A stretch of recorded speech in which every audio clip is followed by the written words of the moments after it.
Today we will discuss Operation Zeppelin. It's a story of how India's opposition sold the country for its lust for power.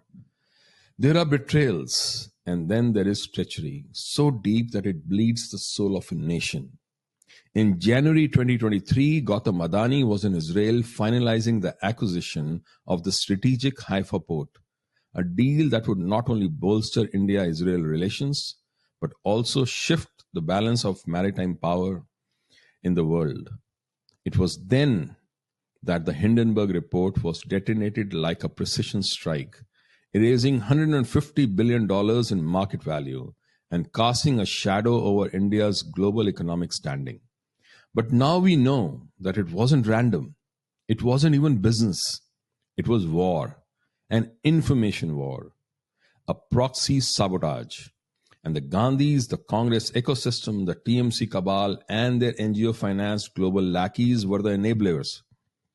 Israel's spy agency Mossad launched Operation Zeppelin to investigate the timing and the motivations behind the Hindenburg attack. What they found was a dagger aimed at not just Adani, but at India's very rise as an economic power. Encrypted chats, foreign funding, global coordination, all were rolled into one.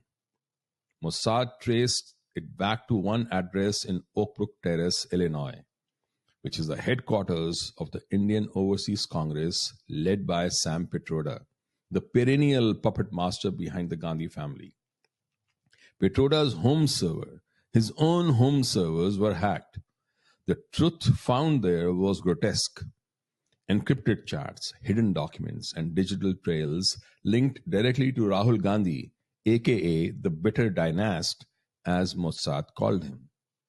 Rahul Gandhi, during his Stanford visit, met with Hindenburg operatives. Sources reveal he was assured, "We will finish Adani and Modi." That's not opposition politics. That's collusion with the enemy forces.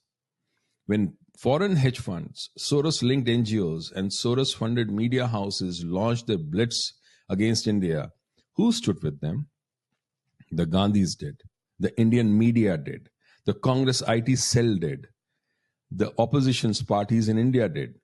They weren't surprised or shocked.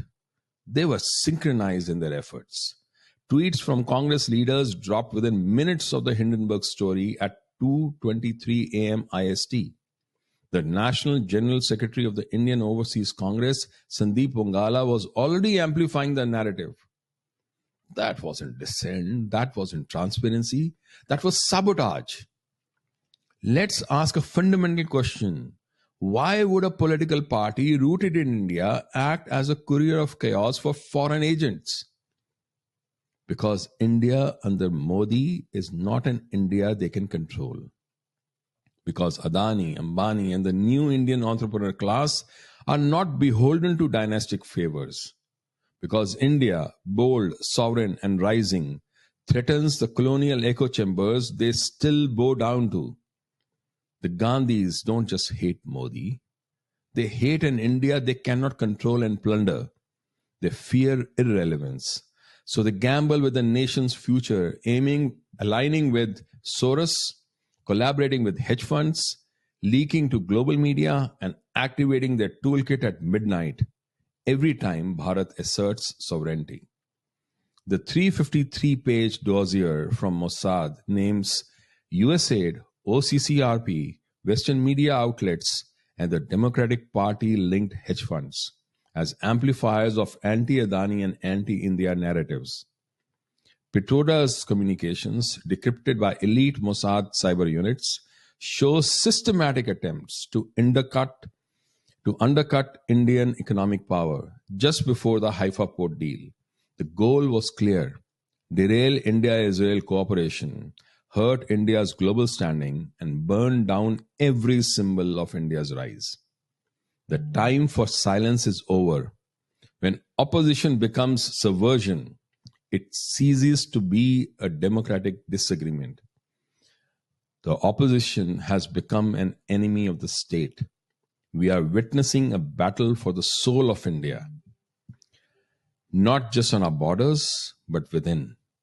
And the adversaries wear the mask of democracy, but wield the sword of destruction. They hate what India has become because it no longer kneels to their whims.